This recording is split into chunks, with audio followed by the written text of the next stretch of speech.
어떤 이유로 만나 나와 사랑을 하고. 오늘 소개할 드라마는 2019년 12월부터 2020년 2월까지 방영한 TVN 드라마 사랑의 불시착입니다. 어느 날 돌풍과 함께 패러글라이딩 사고로 북한에 불시착한 재벌 2세 패션업계 사장 윤세리와 그녀를 숨기고 지키다 사랑하게 되는 특급 장교 리정혁의 절대 극비 로맨스를 그린 드라마입니다. 사랑의 불시착의 등장인물 서다는 리정혁의 약혼자이자 평양 최고급 백화점 여사장의 외동딸로 누구보다 귀하게 자랐어요. 서다는 첼로 전공으로 러시아에서 유학 생활을 한 뒤 10년 만에 북한으로 돌아왔어요. 서다는 정혁을 좋아하고 있으며 자신이 당연히 정혁과 결혼할 거라 믿어 의심치 않고 있죠. 여기는 서단의 어머니 고명은이 운영하는 평양 최대 규모 백화점으로 나온 인천의 백화점인 모다 부평점이에요. 사랑의 불시착의 여자 주인공 윤세리는 대한민국 굴지 재벌가 이남 일녀 중 막내딸이에요. 세리는 한국에서 잘 나가는 패션 회사 세리스 초이스의 CEO입니다. 한국에서 손꼽히는 재벌가의 막내딸이지만 독립해서 혼자 힘으로 패션 미용 회사를 만들어 성공시켰고 이것을 인정받아 오랫동안 연을 끊고 살던 아버지로부터 그룹을 물려받으라는 얘기를 듣습니다. 아버지 입장에서는 노조위원장을 폭행하는 등 구성원 간 문제를 일으키는 첫째나 사기를 거하게 당해서 회사까지 휘청거리게 만든 둘째보다는 차라리 10년 넘게 연은 끊었지만 착실하게 독립적으로 자신만의 회사를 잘 만들어 놓은 막내가 더 후계자로 적합하다고 판단했죠. 높은 자리인 재벌그룹 회장직으로 올라가는 것에 들떠있는 상황에서 세리는 직접 스포츠웨어 기능성 실험을 위해 패러글라이딩을 타다가 기상이변으로 인한 거대 회오리 바람에 휩쓸려 북한으로 불시착합니다. 세리는 정신을 차리고 무전기로 열심히 연락을 시도하지만 당연히 연락이 되지 않고 전전긍긍하던 도중 운명의 상대인 리정혁을 만나게 되죠. 처음에는 자신이 남한의 산속 국립공원 같은 데에 떨어졌다고 착각을 했고 군복을 입고 있는 정혁을 보고는 자기를 찾기 위해서 근처의 군부대가 동원되었다고 여기죠. 그러나 정혁은 세리가 탈북자거나 간첩이라고 여기죠. 정혁의 내가 남해 온 게 아니라 세리가 북에 온 거라는 말을 듣고 세리는 멘붕에 빠집니다. 남쪽으로 가는 쪽이 어느 쪽이에요? 그 길로 쭉 가다 보면 갈림길이 나올 거요. 거기서 오른쪽 길로 가시오. 믿어도 될까요? 묻지 말고 선택하시오. 나는 이미 답을 말했으니. 그럼. 중대장 동지! 무슨 일 있습니까? 여기다! 세리는 도망쳐 달리다가 갈림길에서 멈칫합니다. 오른쪽이랬는데? 믿어야지 어쩔 거야. 애가 거짓말하긴 안 생겼어. 세리는 오른쪽으로 달려가다가 어떻게 믿어 북한 놈이잖아. 계략일 거야. 세리는 북한군 정혁의 말을 믿지 않고 결국 왼쪽을 선택해 도망칩니다. 세리는 북한군도 엄두를 못 내는 지뢰 밀집 지역을 지뢰 하나 밟지 않고 운 좋게 넘어가고 회오리 바람 때문에 고압선이 작동되지 않아서 나무에 깔린 철책까지 무사히 넘어갑니다. 세리는 우여곡절 끝에 리정혁과 오중대원들로부터 아주 운 좋게 도망치지만 결국 다다른 곳은 북한의 군인 사택 마을이었어요. 남한으로 왔다고 생각했지만 자신이 도달한 곳이 북한의 마을이었다는 것을 알게 되어 패닉에 빠진 세리를 인민무력부 보위국 소속 소좌인 조철강이 차를 타고 지나가다 볼 뻔했지만 정혁이 세리를 자신의 집으로 피신시켜 가까스로 위기를 넘깁니다. 정혁의 집 대문에서 정혁을 다시 만난 세리는 어차피 북한에 왔고 북한에서 자신을 아는 사람이 정혁밖에 없음을 깨닫습니다. 세리는 북한에서 안전하게 남한으로 돌아가기 위해서는 정혁에게 잘 보여야 되겠다는 생각을 해서 눈웃음을 지으며 그의 집에서 잠시 머물기로 결정합니다. 세리는 오중대 특무상사인 표치수의 앞담화로 자신이 남한에서 왔다는 사실이 밝혀진다면 자신뿐만 아니라 정혁을 비롯한 오중대원들도 위험에 처한다는 사실을 알게 됩니다. 세리는 자신의 정체가 밝혀지면 안 된다는 것을 빌미로 남한에서는 3끼 중 2끼를 고기를 먹는다고 하면서 고기를 요구합니다. 이튿날 리정혁이 평양의 트럭 살해 사건에 대해 재조사하러 평양에 가고 오중대원들이 정혁의 집 수도관을 공사하러 간다는 명분으로 세리와 집에서 머무르는 동안 세리는 치수와 말다툼을 벌입니다. 오중대원들이 부대로 돌아간 뒤 마을에서 갑자기 숙박검열을 진행하게 되는데요. 이 때문에 세리는 조철강에게 발견되어 보위부에 끌려갈 뻔합니다. 세리는 이렇게 위기에 처했는데요. 숙박검열 소식을 들은 북한 총정치국장의 아들이자 민경대대 오중대의 대위인 리정혁이 고위직 군인의 힘으로 평양에서 사택마을까지 프리패스로 달려오면서 세리를 자신의 약혼녀라고 둘러대고 구해줍니다. 정혁이 세리를 위기에서 구하기 위해 세리가 남파 특수 임무를 맡은 11과 사람이라고 거짓말을 한 걸 알게 돼서 세리는 처음에는 경악하지만 소문을 듣고 찾아온 사택마을 안악들이 무슨 임무를 했냐고 캐묻자 바로 역할놀이에 들어가 그런 걸 알려주지 않는 것이 제 임무인 거 다 알지 않냐며 목소리를 깔고 말합니다. 세리는 정혁의 도움으로 남한으로 돌아가기로 한 날에 오중대원을 몰아놓고 고마움으로 상장을 주고 통일이 됐을 때 받을 상과 즉석으로 받을 상 중 하나를 고르라고 합니다. 세리는 정혁에게는 감자 반포대로 완전히 미치고 산 토마토 묘목을 선물하며 잘 기르라고 얘기합니다. 세리는 늦은 밤 정혁과 함께 몰래 밀항선을 타고 남한으로 들어가려 합니다.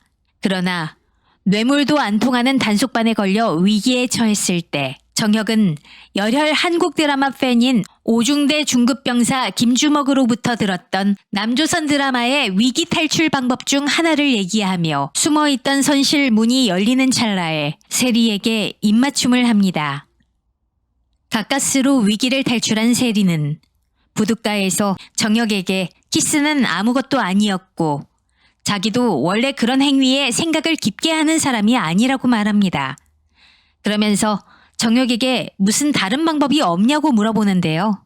정혁은 거짓 위로는 할 수 없다면서 한 번 해상 통제 명령이 떨어지면 해제될 때까지 보름 정도의 시간이 소요될 것이라고 말합니다. 정혁의 FM스러운 말투에 화가 난 세리는 태어나서 거짓말 한 번도 안 해본 눈으로 쳐다보지 말라. 방법을 찾아보랬더니 키스를 하냐. 선긋기 하는 태도가 마치 헐리우드 배우 같다라며 화를 냅니다. 정혁은 아무 말도 못하고 듣고만 있어요. 집으로 돌아온 세리는 정혁에게 자기 혼자서 방법을 찾아보겠다는 메시지를 남겨두고 떠납니다. 세리는 대문을 닫고 길을 나서는데요. 정혁이 대문 소리를 듣고 일어나 세리를 뒤따라갑니다. 세리가 북한으로 불시착하게 된 방식인 패러글라이딩을 통해 남한으로 돌아가려고 하지만 정혁은 북한으로 올 땐 그 방식이 통했겠지만 지금은 시야가 완전히 열렸기 때문에 낙하산을 이용해 남측으로 향할 경우 휴전선 부근에서 남북측 모두에게 총세례를 당할 수도 있다고 경고합니다. 그때 낙하산을 펼치기 전 세리가 켰던 무전기 때문에 보위부에서 둘을 뒤쫓아오고 정혁과 세리는 낙하산을 이용해 탈출에 성공합니다. 세리가 무전기를 켜놓고 남한 측의 교신을 시도하려 했던 건 보위부가 추적하는 위기일발의 상황을 만들기도 했지만요. 동시에 세리를 찾기 위해 눈에 불을 켜고 있던 남한의 생명보험 담당자 박수찬이 세리가 살아있다는 단서를 찾는 데 일조하기도 합니다.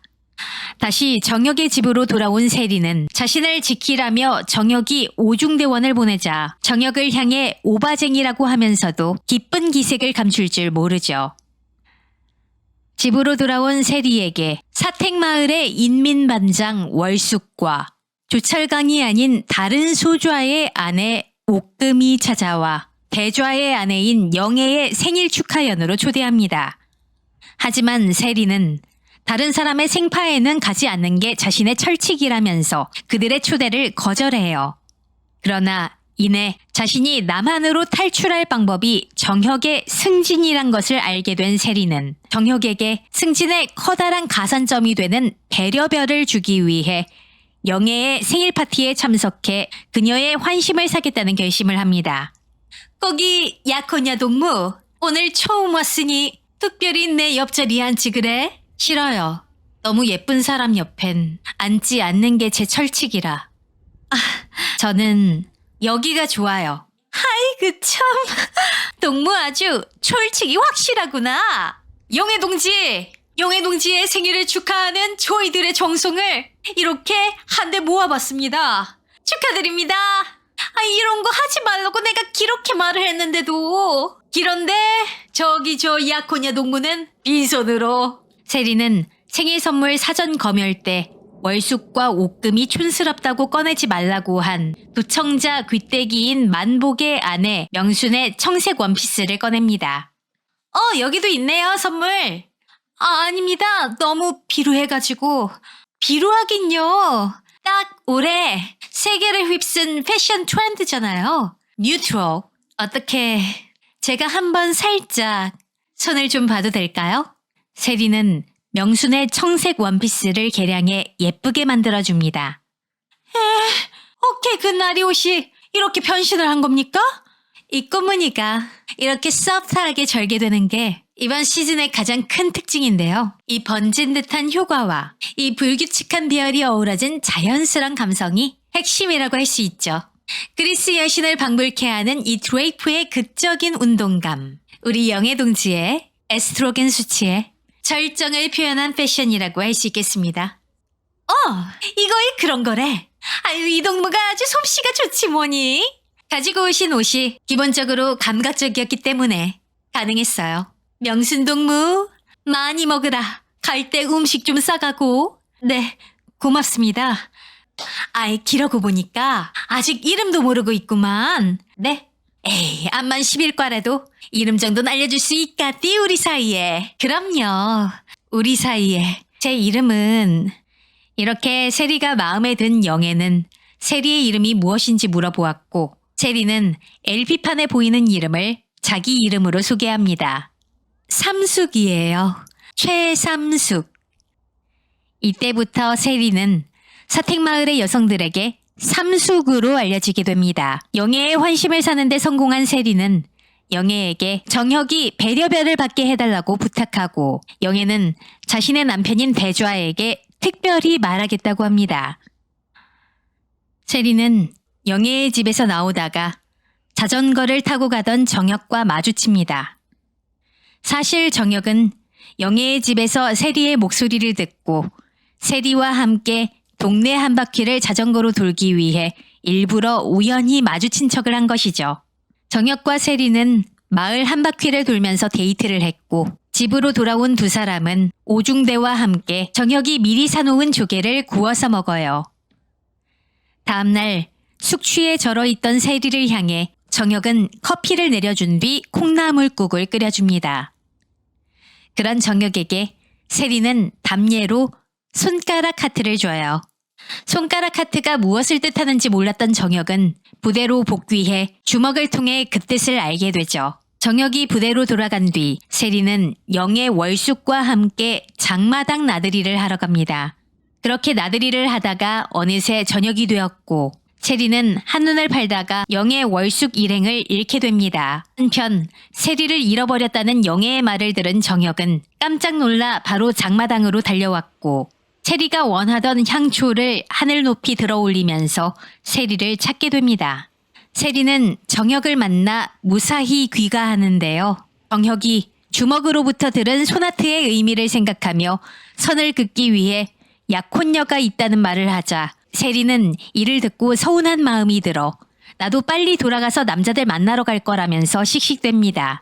그리고 약혼녀랑 나중에 부딪히면 어떡하냐 정혁에게 물어볼 찰나에 집 앞에 정혁의 약혼녀 서단이 있는 것을 보고 세리는 서단과 정혁이 사라지는 것을 보면서 초조히 기다리고 있다가 정혁이 양다리를 걸친 줄 알고 분노한 사택마을 안악들의 위로 겸 분노를 받게 되고, 특히 영애가 부도덕한 정혁에게 불이익을 달라고 대좌에게 얘기한다고 하자 놀란 세리는 그쪽은 정략 결혼이고 우리는 로미오와 줄리엣, 견우직녀 같은 사이이며 부모 반대 때문에 제대로 관계가 진전되지 못하고 있다고 거짓말을 하며 안악들을 더 감동하게 합니다.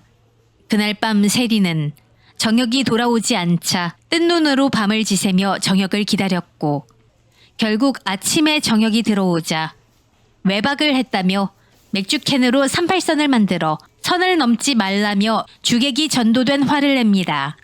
그러나 정혁이 세리를 세계체육대회 예비선수로 위장시켜 항공편을 통해 탈출시킬 계획을 얘기하자 세리의 화난 마음은 바로 수그러들어요. 세리는 정혁과 함께 예비선수 위장을 위한 여권 사진을 찍기 위해 평양행 기차를 타는데요.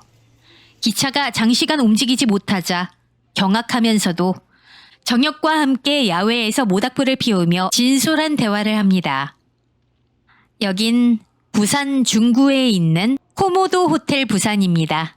드라마 속 평양의 호텔로 나오는 곳이죠. 세리와 정혁은 평양에 도착한 후 여권 사진을 촬영하다 세리가 둘이 같이 사진 찍자고 정혁에게 제안하지만 칼같이 거절을 당하고 뾰루퉁하게 호텔 로비에 앉아 있다가 북한에 도피 중인 구승준을 만나게 돼요. 구승준은 영국 국적의 사업가로 세리와는 과거 사귀다가 파혼한 사이였어요. 승준은 세리의 둘째 오빠 윤세형의 거금을 횡령한 혐의로 수배자가 되었고 수사망을 피해 도망다니다가 브로커 오 과장에게서 대한민국 경찰이 절대 따라오지 못할 북한을 추천받아요. 공소시효가 끝날 때까지 북한에 조용히 숨어 있으려고 하죠. 승준은 오 과장을 통해서 또 다른 브로커 천 사장을 만났는데요. 천 사장은 윤세형의 추적을 피해 도망을 다니고 있던 구승준을 북한에서 키핑해주기 위해 계약을 체결합니다. 승준이 가장 극진한 대접을 받고 싶다고 하자 $10,000가량을 받아야 한다고 말하는데 천 사장의 말이 끝나기도 전에 승준은 2배로 주겠다고 합니다. 승준과 천 사장은 그렇게 계약을 체결하고 비행기를 이용해 북한에 입국했어요. 호텔 로비에서 세리와 승준이 마주쳤을 때 바로 정혁이 나타나 승준을 제압하지만 팩트를 말하기 곤란했던 세리는 정혁을 보디가드라고 둘러댑니다. 승준은 윤세형의 꼬드김을 당한 천 사장을 피해서 도망가는 중이었기에 황급히 이동했고요. 정혁이 자신은 세리를 감시하는 입장이지 보디가드가 아니라면서 이래저래 세리를 지켜주는 행동을 합니다. 세리는 정혁을 향해 이게 바로 보디가드라고 웃으며 말해요. 이후 세리는 세계체육대회 예비선수로 위장해 항공편으로 탈출하려고 오중대 하사 박광범과 함께 공항으로 이동하던 중 조철강이 준비한 특수군용 차량이 다가오며 위기에 처합니다. 하지만 정혁이 오토바이를 끌고 등장하여 총까지 맞아가며 세리를 지킵니다. 정혁이 어깨에 총을 맞아 정신을 잃었고요. 광범은 다리에 총을 맞아 운전이 어려운 상황이 되자 세리는 직접 운전을 해서 병원으로 급하게 갑니다. 광범은 세리에게 빨리 평양국제비행장으로 가라고 하지만 정혁의 상태가 심하게 안 좋은 데다가 혈액이 모자란 상황이라서 세리는 결국 공항에 가지 않고 직접 헌혈을 하며 애타게 정혁이 깨어나길 바랍니다. 그런데 정혁이 눈을 뜨자마자 왜 가지 않고 모두에게 민폐냐는 말을 하고 세리는 이에 가슴 아파하며 비오는 병원 문 앞에서 눈물을 흘려요. 자신이 회복되기까지 고군분투했던 세리에 대한 얘기를 의사로부터 들은 정혁은 세리에게 사과하면서 키스를 합니다. 세리의 남한행이 쉽지 않게 만든 원흉은 구승준이었는데요.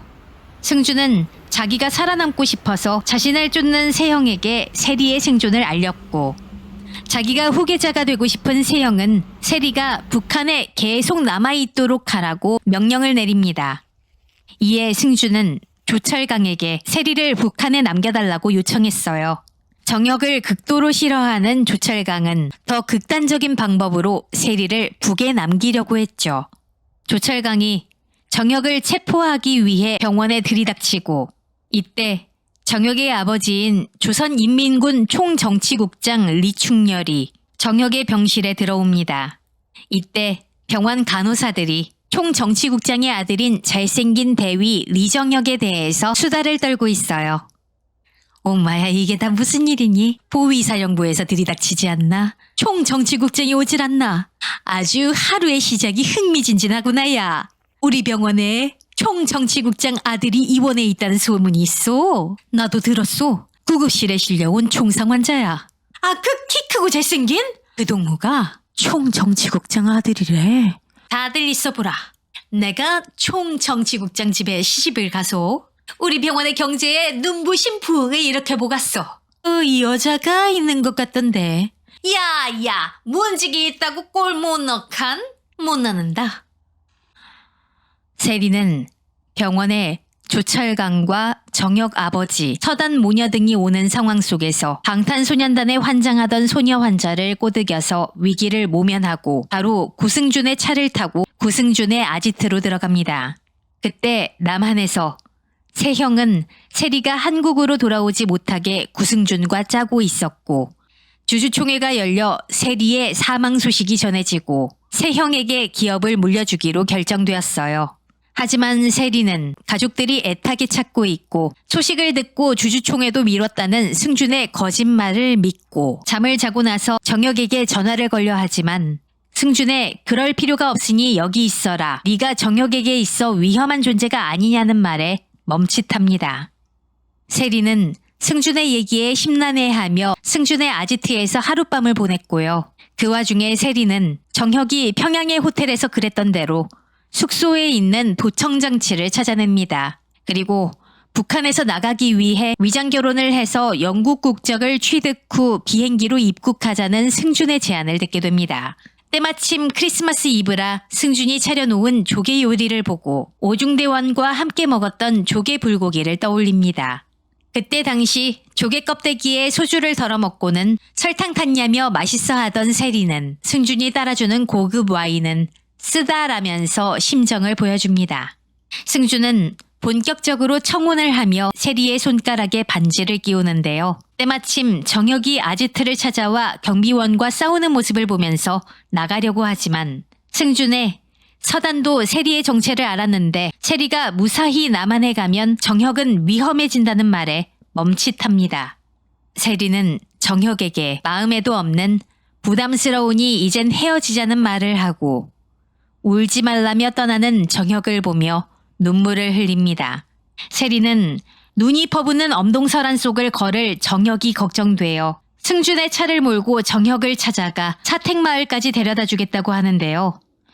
때마침 승준의 차는 기름이 없던 터라 더 움직이지 못했고 결국 둘은 근처의 학교로 피신합니다. 학교 안에 난로를 피우며 몸을 녹이면서 세리는 자기로 인해 정혁의 인생이 산산조각 날까봐 걱정하는 자신의 진심을 정혁에게 얘기합니다.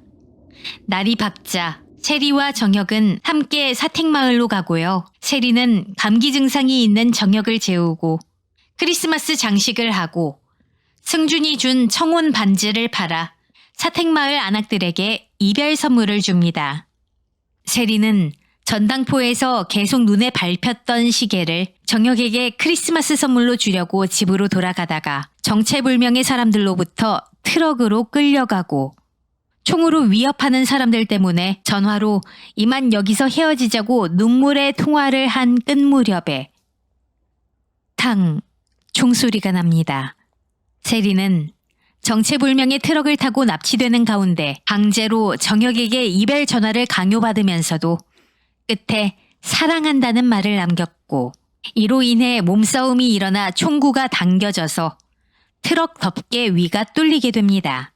세리는 이 와중에도 구멍 뚫린 덮개를 보며 정혁을 생각하고 그리워합니다. 이후 세리는 정체불명의 장소에 온 것을 알고 당황합니다. 이후 세리는 리충렬과 대면하게 되나 세리는 리충렬을 서단의 아버지로 착각했어요. 그래서 자신의 자초지종을 얘기하면서 리정혁은 죄가 없다. 그리고 일개 대위인 리정혁과 그 가족이 무슨 힘이 있겠냐. 그러니 서단의 아버님께서 좀 도와달라고 얘기해버립니다. 충렬은 세리의 말을 듣고 뭔가 복잡하게 일이 꼬였다는 걸 깨닫고 세리를 일단 다락방에 가둡니다. 세리는 아버님이라고 울먹이며 위충렬의 부하들에게 다락방으로 끌려가죠. 이후 세리는 정혁의 어머니 김윤희의 배려로 정혁의 방에서 잠을 자게 되고 여기가 정혁의 친가고 지금껏 만난 부부가 서단의 부모가 아닌 리정혁의 부모임을 뒤늦게 깨닫게 됩니다.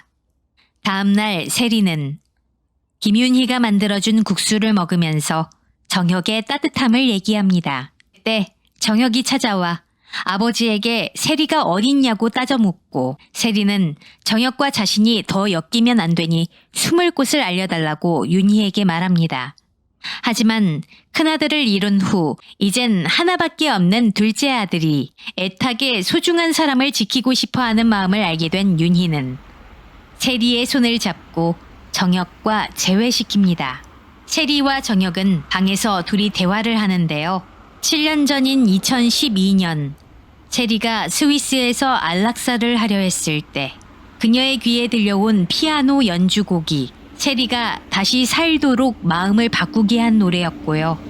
이 노래는 정혁이 죽은 형을 위해 만든 자작곡이었어요. 정혁이 스위스에서 형의 부고를 전달받은 후 호숫가에서 연주하던 피아노 곡을 그 당시 같은 장소에 있던 세리도 같이 들었음을 알게 됩니다.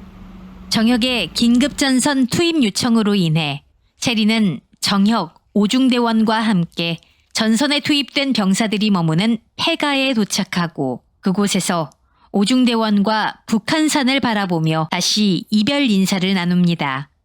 밤이 되자 두 사람은 휴전선 쪽으로 이동하고 정혁은 세리가 다시 남자를 만나도 괜찮지만 혼자 조용한 데서 죽을 생각하지 않았으면 좋겠고 외롭지 않았으면 좋겠다는 말을 합니다.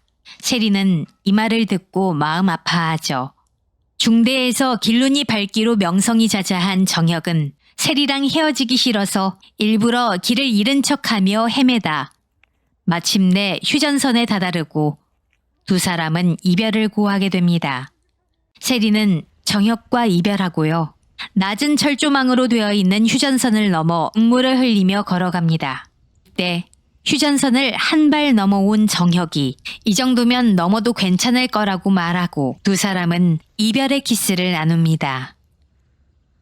여긴 경기도 파주시에 있는 공연장인 대교 트라운벨트입니다. 세리의 회사인 세리스 초이스 본사가 있는 건물로 나오죠.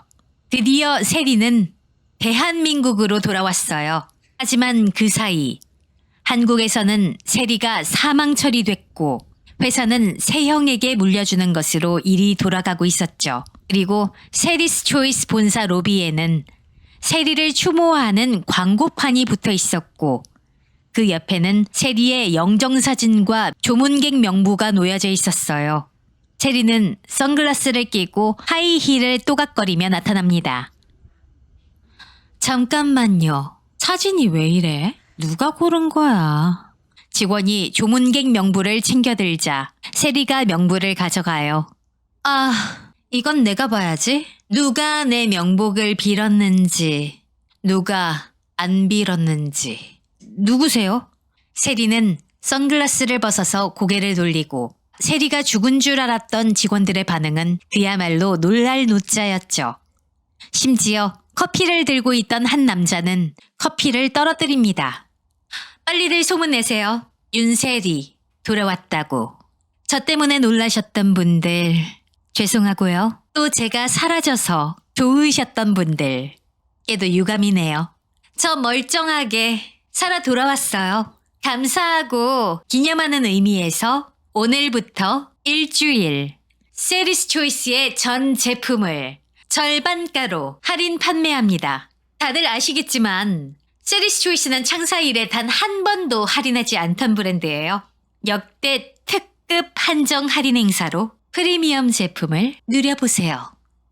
이렇게 세리는 걱정을 하게 해서 미안하다며 그 보답으로 일주일 동안 전 제품 반값 세일 마케팅을 합니다.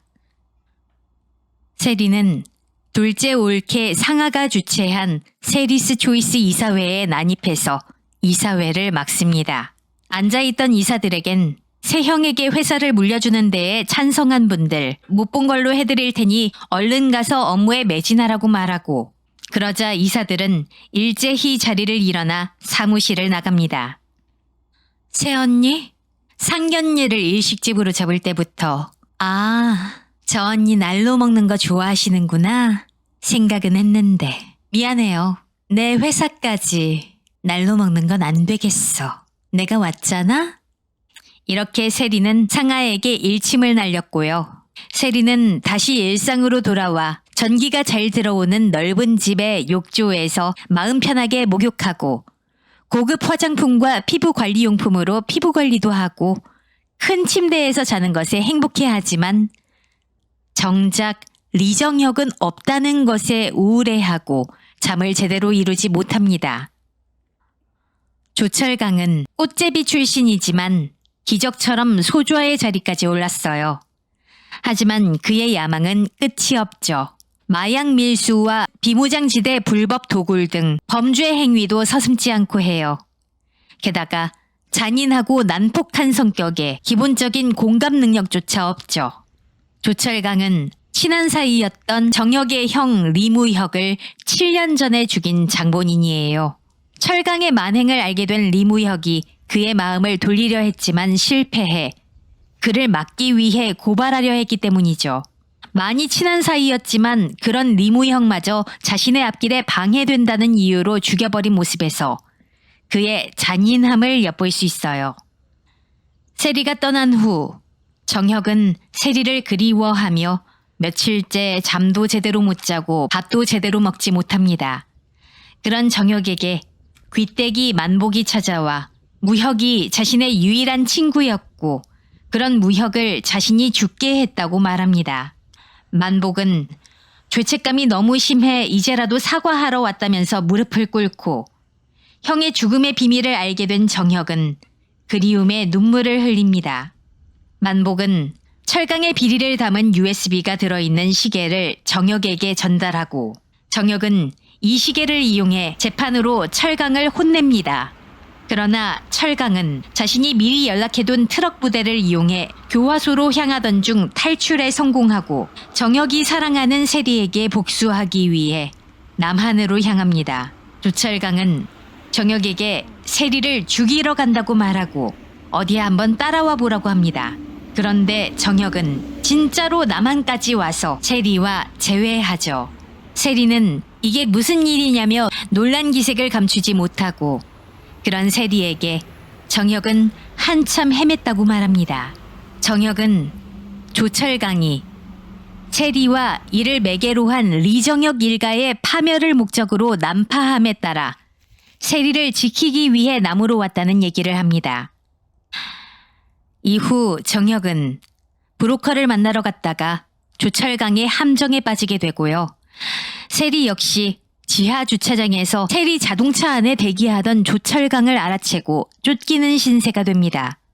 때마침 부상을 당하고 어렵게 지하 주차장으로 달려간 정혁이 세리가 떨어뜨린 휴대전화로 조철강을 유인하며 공격받을 상황에 세리는 지하 주차장 배전반 차단기대를 내리면서 조철강 후라이까지 마, 리정혁 씨 저거 다 거짓말이에요 라고 외치며 정혁을 구합니다. 세리 역시 위험한 상황이지만 마침내 정혁과 만나게 됩니다. 지하 주차장 사건 후 세리는 주치의를 불러 정혁의 상처를 치료하고 경비팀에 재발 방지 및 CCTV 자료를 요구합니다. 그리고 정혁이 지하 주차장 전에 대치했던 대림동으로 가서 그 일대를 사들인 다음 문제의 중국집에 가서 중국어를 섞어가며 정혁이 대치했던 사람들을 확인하면 임대료를 면제해 주겠다고 하고 조철강의 사진을 건네며 이 사람도 찾을 시 보상금을 주겠다고 선포합니다. 한편 정혁은 정보를 조사하다 우연히 팝업창에 뜬 게임에 빠져 아이템 현질을 하고 현피까지 들여 외출하려고 합니다. 어디 나가요? 잠시 볼 사람이 생겨서. 또 설마. 아니고 어쨌든 안 된다고 했잖아요. 지금 상처가 다 아물지도 않았는데 위험하게 또 어딜 나간다는 거야. 청담역 3번 출금은 바로 근처 아니오? 맞긴 한데 위험한 사람 아니고 내가 잠깐 타일 넣어줄 사람이 있어서. 잠깐만. 아까 무슨 문자가 왔는데? 게임 아이템 결제? 나 잠깐 다녀오갔소. 거기 스탑. 게임을 했어요? 심심하면 컴퓨터 하러 하지 않았소. 그래, 그랬지. 근데 벌써 마법사 4단계? 사실 내가 워낙 다방면에 뛰어난 편이고 한번 요령을 익히고 나니 거칠 것이 없었고 아이템 많이도 샀던데 아무래도 마법사다 보니 전장을 지배하고 경험치를 올리려면 역량 버프 받고 돌리는 건 필수고 전장 지역에서 순찰도 돌려면 수호령도 필요하더군. 던전에서 사냥만 하는 건 시간적인 한계가. 암튼 힘든 전투였소. 그랬구나. 근데 그렇게 힘든 전투 끝났으면 그냥 쉴 일이지. 어디 가려고.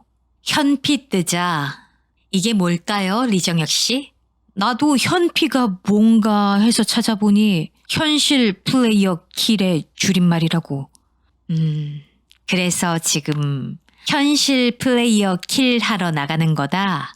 청담역 3번 출구에? 기건 아니고 무분별한 언어 공격으로 타인에게 상처를 주고 위협적인 행동을 하는 사람에게 타이름과 따끔한 교훈을 전할까 하고. 외투 벗어요. 앉고 로그아웃. 지금 기다리고 있을 텐데. 로그아웃. 세리는 현질을 하고 현피까지 뜨려 한 정혁에게 기겁하고 컴퓨터를 키즈 모드로 걸어놓아요. 세리가 남한으로 떠난 지 얼마 안 되었을 때 밤에 순찰을 돌던 오중대원들은 넷이서 잡담을 떨다가 갈색 군복을 입은 군인들에게 포위당합니다. 사실 이 군인들은 정혁의 아버지 총정치국장의 명령으로 온 것이었죠. 오중대원들은 정혁이 남으로 갔다는 것을 알게 되었고 매우 놀랍니다. 총정치국장은 정혁과 친밀한 사이였던 오중대원들과 정혁의 형 무혁의 죽음을 밝히는데 결정적 역할을 한 정만복에게 함께 남으로 가서 정혁을 데리고 돌아오라는 부탁 겸 명령을 받아요. 5사람은 세계 군인대회에 참가한다는 명목으로 남한으로 넘어가는데 편의점에 진열되어 있는 수많은 라면과 밥에 놀라워합니다.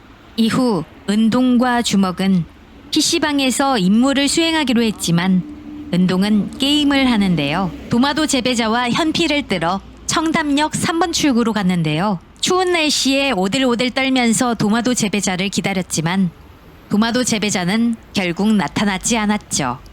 2사람이 진짜로 청담역 3번 출구에서 현피를 떴으면 참 재밌는 장면이 나왔을 것 같은데 아쉽네요.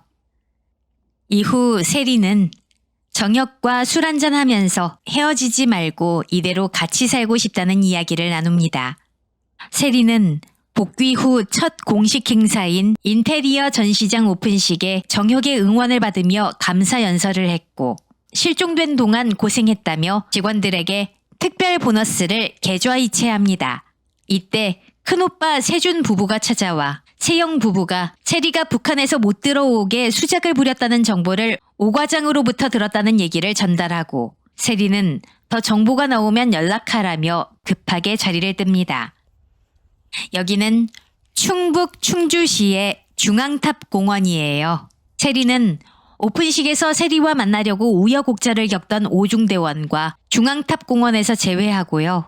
그동안 도청으로만 알았던 만복과도 처음 만납니다. 세리는 오중대원과 만복을 집으로 초대합니다. 세리가 도어락에 엄지손가락을 대자 도어락에서 소리가 나면서 문이 열려요. 자본주의는 문고리도 요란하구나. 멋진데 뭘 기럽니까? 세리는 정혁, 오중대원, 만복과 함께 고기를 먹으며 즐거운 시간을 보내지만 정혁에게 빨리 북으로 복귀해야 한다는 만복의 말을 엿듣게 되며 마음이 무거워집니다. 세리는 다음날 일찍 자리를 뜨며 상처가 아물 때까지 함께 있겠다는 약속을 지켜줘서 고맙고 갑자기 떠나더라도 마음 아파하지 않겠다는 말을 하면서 집을 나섭니다. 이후 세리는 엄마에게 어릴 적 트라우마였던 엄마가 자신을 겨울바다에 버리고 떠난 얘기를 하며 엄마에 대한 오랜 상처를 털어놓고 자리를 뜹니다. 세리는 밤에 귀가해 아무도 없는 텅 빈 집에서 리정혁이 없다는 사실에 주저앉아 오열을 하다가 사실은 정혁과 오중대원의 서프라이즈 생일 파티였다는 사실을 알고 더 슬퍼져서 집을 뛰쳐나갑니다. 세리는 뒤따라 나온 정혁에게 앞으로 생일이 올 때마다 행복한 이날만 생각날까봐 무섭다는 본심을 얘기하고 정혁은 백허그를 하며 앞으로도 좋은 날일 거고 함께 기억해 줄 거라고 말합니다. 이후 세리는 오중대원 만복과 함께 정혁과 철강이 대치하는 장소에 함께 가고 지난번 차이나타운에서 거래했던 사람들을 임대료 2년 면제로 꼬셔서 조철강 일당을 끝장내려고 합니다. 세리는 그동안 차에서 대기하고 있었는데요. 철강이 만복을 끌고 가서 두들겨 패고요. 정혁이 달려오는 모습을 보고 몰래 숨어 총을 쏘려는 조철강의 모습을 보고 세리는 차를 주행해서 대신 총을 맞고 쓰러지게 됩니다. 세리는 큰 수술을 한 후 마침내 의식을 되찾습니다. 그리고 눈을 떼자마자 주변에 있던 오빠들과 올케들에게 꺼지라고 말한 후 바로 정혁에게 전화해서 왜 주변에 없냐고 얘기하고 급하게 달려온 정혁과 눈물의 해후를 합니다. 그리고 혹시나 하고 도청을 해둔 오중대와 만복과도 제외를 하죠. 세리는 만복의 도청기로 저장된 내용을 통해 엄마의 사랑을 알게 되고 세리가 북한에 있다는 사실을 확인하고도 고의적으로 북한에서 나오지 못하게 방해했고 다시 돌아온 세리를 남으로 온 북한 장교였던 범죄자 조철강과 결탁해 세리의 목숨이 어떻게 될지 모르는데도 세리를 다시 북으로 보내려 하는 등 자신들의 입속만 생각하던 세형 부부의 진실을 확인하고 가족들 앞에서 이를 폭로합니다. 정혁이 조철강과 결판을 내기 위해 병원을 떠난 동안 세리는 정혁이 녹음해 놓은 피아노 곡과 자신이 떠난 후에 잘 챙기라며 온갖 음식 등을 집안 곳곳에 넣어두며 남긴 메시지를 듣게 됩니다. 정혁이 조철강과 마지막 대결 후 국가정보원에 잡혀가고 오중대 전원도 함께 잡혀가면서 세리는 그 충격으로 인해 부상이 악화됩니다. 정혁이 재벌가 막내딸인 윤세리를 북으로 데려가 이용하려 했고 오중대 역시 자기가 시켜서 남으로 오게 됐다며 그 자신이 모든 걸 뒤집어 쓰려는 것에 경악합니다. 세리는 정혁과 1대1 대면을 하지만 정혁이 모진 거짓말을 하자 그런 사람이 총까지 맞아가면서 어떻게든 나를 여기로 돌려보내주고 지켜줄 수가 있었냐고 맞받아칩니다. 하지만 서로 이렇게 있는 게 더 괴롭다는 정혁의 말을 듣고 대면실을 나가다가 결국 쓰러지게 됩니다. 세리는 스트레스로 인해 부상 부위가 악화되어 폐혈증까지 오고 이윽고 생사가 오락가락한 상황이 되었어요. 세리는 그 와중에 자신이 패러글라이딩을 타기로 결정한 1화 때의 상황으로 돌아간 꿈을 꾸고 그 꿈에서도 자신은 그 이후 어떤 상황과 고난, 위기를 겪게 될 것인지를 모두 알고 있으면서도 또 리정혁을 만나기 위해 똑같은 선택을 합니다. 한편 구승주는 평양에서 세리와 마주쳤을 즈음부터 정혁의 약혼녀 서단과 얽히게 됐어요. 시간이 흐를수록 승준의 마음은 점차 서단을 향했고요.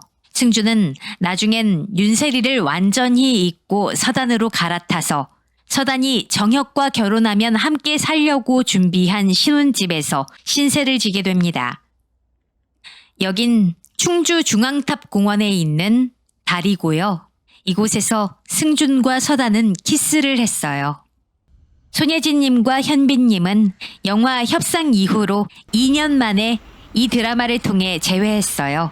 그리고 이 드라마가 끝난 지 1년 뒤에 서로 열애 사실을 인정했고 2022년 3월 말에 결혼해 같은 해 11월에 아들 알콩이를 낳고 행복하게 잘 살고 계시죠.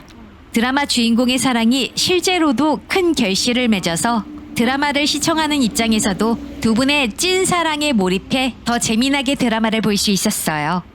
드라마 사랑의 불시착은 남한의 여자와 북한의 남자의 사랑이라는 독특한 소재와 코믹하면서도 박진감 넘치는 스토리 전개로 호평을 받았고요. 재미와 감동을 모두 잡았어요. 주연 배우 현빈님과 손예진님의 연기도 참 좋았고요. 연기 구멍 하나 없이 모든 조연 배우들의 연기가 눈에 띄고 매력 있었어요. 또 예술인 출신의 새터민 분들이 천조 출연해서 드라마의 리얼리즘을 한층 더 높였다고 하더라고요. 사랑의 불시착의 해외 인기도 엄청나죠. 넷플릭스를 통해서 전 세계에 공개된 이후 아시아 전역에서는 시청률 탑10 안에 들었다고 합니다. 이런 폭발적인 해외 반응은 아시아에만 국한된 것이 아니고 미국 워싱턴 포스트와 포브스에서도 각각 반드시 봐야 할 국제적 시리즈 추천작과 2019년 최고의 한국 드라마에 선정되어 국제적인 화제성을 입증했어요. 영국의 BBC 역시 사랑의 불시착에 관해 긍정적인 리뷰를 싣는 등 유럽에서도 높은 관심을 보여주었죠. 이탈리아의 언론에서도 봉준호 감독의 기생충, BTS와 함께 거론되며 문화에 대한 한국의 영향력이 그 어느 때보다도 강력하다는 기사가 나왔어요. 특히 일본에서는 2020년 2월에 넷플릭스에서 공개된 이후 초반에는 기존 한국 드라마 팬들 사이에서만 인기를 끌다가 서서히 입소문을 타면서 역주행을 시작했고 꾸준히 폭발적인 인기를 자랑 중이에요. 심지어 위안부 관련 망언으로 비판을 받았던 극우 정치인과 험한 넷 우익으로 유명한 사람조차도 사랑의 불시착을 흥미있게 보았다고 하네요. 사랑의 불시착은 2021년에는 넷플릭스 역주행으로 1일 순위에서 기생충에 이어 2위에 올라섰고 1월 7일 기준으론 기생충을 제치고 1위를 했어요. 이후에도 꾸준히 10위권 내에 오르고 있죠. 최근 들어 북한에서 한국 드라마는 시청만 해도 최소 징역 5년인데요. 그래서 대부분의 북한 사람들이 몸을 사리고 있음에도 불구하고 최근에도 연락이 닿는 북한 내 주민과 몰래 연락을 하면 이 사랑의 불시착이 가장 인기가 있다고 하네요. 아무래도 그들의 사회를 다루고 있는 만큼 단연 이 작품이 가장 인기가 많을 수밖에 없겠죠. 남녀 북남의 사랑을 다룬 사랑의 불시착. 지루할 틈이 없는 재미난 드라마를 보고 싶은 분들께 강력 추천드리고요. 다음에도 재미난 드라마 이야기 촬영지와 함께 찾아오도록 하겠습니다. 시청해주신 여러분 감사드립니다. K드라마 순례자 은지였어요. 고맙습니다.